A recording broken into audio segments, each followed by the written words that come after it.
আজ দেখাবো মুর্শিদাবাদের কাটরা মসজিদ।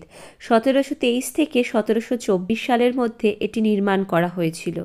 এটিকে নির্মাণ করেছিলেন মুর্শিদ কুলি খাঁ।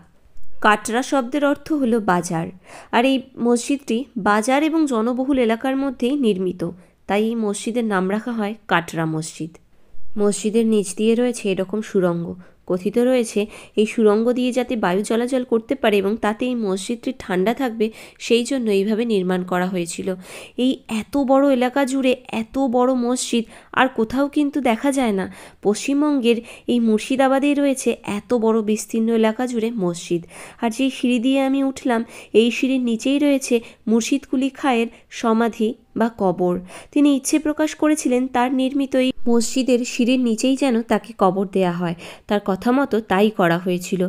এত বড় বিস্তীর্ণ এলাকা জুড়ে মসজিদ কিন্তু আর কোথাও দেখা যায় না ভারতবর্ষে। মসজিদের চারিপাশে ছিল এরকম গম্বুজ, আর তার মধ্যে ছিল এত সুন্দর জায়গা। এখানেও নাকি নামাজ পড়া হতো এবং বিশ্রামও করা হতো।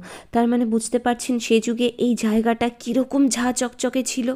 কিন্তু দেখুন, বর্তমানে এটি ধ্বংসস্তূপ মাত্র। এখানে আর ধার্মিক কোনো ব্যাপার নেই। পড়ে রয়েছে সেই চুন, সুরকি, ইট। বর্তমানে এটি শুধুই একটি ইতিহাস।